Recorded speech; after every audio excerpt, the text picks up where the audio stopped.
Hello दोस्तों, आज हम आपको इस वीडियो में लेके आए हैं इंडियन ऑयल कॉरपोरेशन की तरफ से मार्केटिंग डिवीज़न जो है उनका उसमें वैकेंसीज़ निकाली गई हैं। ट्रेड अप्रेंटिसेस की जो वैकेंसीज़ हैं उनके बारे में बात करने वाले हैं और इसमें जो एजुकेशन क्वालिफ़िकेशन है वो हर एक में अलग अलग है और उसके बारे में भी बात करेंगे। यहाँ पे जो तमिलनाडु और पुडुचेरी है उसमें अप्रेंटिसशिप का जो पीरियड है वो 12 मंथ का है और टोटल 104 जो वैकेंसीज़ हैं वो निकाली गई हैं। इसी तरह से कर्नाटका में 52 वैकेंसी हैं, केरला में 42 वैकेंसी हैं, आंध्र प्रदेश में 33 हैं, तेलंगाना में 31 वैकेंसी हैं। इसके बाद कुछ जो स्टेट हैं वहाँ पे ये नॉन टेक्निकल जो जॉब हैं जिसमें कि तमिलनाडु और पुडुचेरी में 85 जो जॉब हैं और कर्नाटका में 43 हैं, केरला में 22 हैं, आंध्र प्रदेश में 30 हैं। ये जो जॉब है वो सदर्न रीजन के लिए है, लेकिन आप ऑल इंडिया लेवल पे सभी लोग इस वैकेंसी को फिल कर सकते हैं। दोस्तों, मैं आपको बताना चाहूँगा, अगर आप मेरे चैनल पे नए हैं तो आप चैनल को सब्सक्राइब कर लीजिए, जिससे आपको गवर्नमेंट जॉब से रिलेटेड पल पल की जानकारी मिलती रहेगी।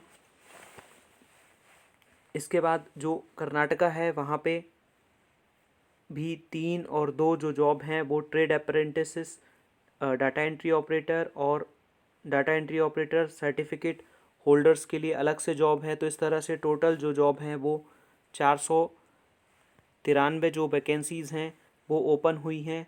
अब यहाँ पे बात की जा रही है कि एलिजिबिलिटी क्राइटेरिया क्या होगा।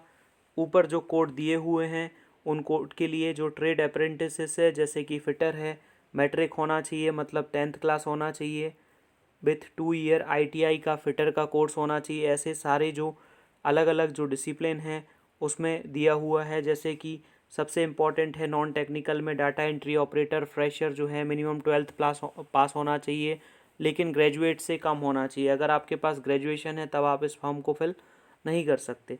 उसके बाद trade apprentices data entry operator skilled certificate holder minimum 12th class pass होना चाहिए, ग्रेजुएट से कम होना चाहिए और स्किल सर्टिफिकेट होना चाहिए डोमेस्टिक डाटा एंट्री ऑपरेटर।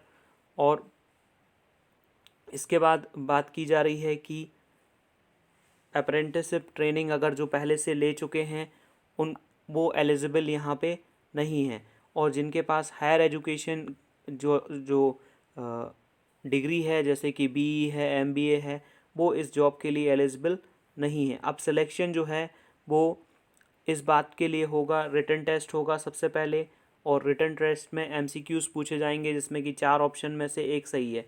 अब अलग अलग जो ट्रेड अप्रेंटिस है जैसे कि फिटर है, इलेक्ट्रिशियन है, इलेक्ट्रॉनिक मैकेनिक है, इंस्ट्रूमेंट मैकेनिक है, मैकेनिस्ट है, उनके लिए ये जो 4 सब्जेक्ट हैं उन 4 सब्जेक्ट से रिलेटेड जो क्वेश्चंस हैं वो पूछे जाएंगे। टेक्निकल रिलेटेड सब्जेक्ट से जनरल एप्टीट्यूड जैसे कि मैथ्स, रीजनिंग और बेसिक इंग्लिश। इसके बाद अकाउंटेंट के लिए जो है quantitative aptitude, reasoning ability, basic English language skill. और डाटा एंट्री ऑपरेटर के लिए जो है वो generic aptitude and reasoning, general English, numeric aptitude and general knowledge awareness. ये जो है इतनी जो चीज़ें हैं वो पूछी जाएंगी। अब यहाँ पे आपको कैसे ट्रेड अप्रेंटिसेस के लिए, अकाउंटेंट के लिए और डाटा एंट्री ऑपरेटर के लिए कहाँ से अप्लाई करना है उसकी लिंक आपको डिस्क्रिप्शन में प्रोवाइड कर दी जाएगी। वहाँ से आप डायरेक्टली इस पोस्ट के लिए अप्लाई कर सकते हैं। और जितना भी आपका जो इसमें स्टिपेंड होगा वो डिसाइड होगा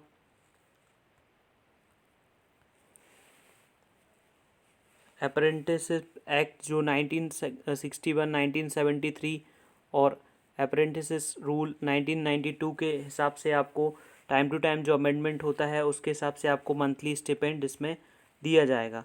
अब इसके बाद बात कर लेते हैं कि इसमें कुछ जनरल इंस्ट्रक्शन दिए हुए हैं, जो घबराइए नहीं, क्योंकि फॉर्म भरने की जो डेट है वो 12 दिसंबर है। 12 दिसंबर शाम को 5 बजे से पहले आपको जो है ये फॉर्म ऑनलाइन सबमिट करना है। तो ये थी इस वीडियो में इन्फॉर्मेशन। अगर चैनल पे नए हैं तो चैनल को सब्सक्राइब कर लीजिए और वीडियो को लाइक कर दीजिए। Thank you very much.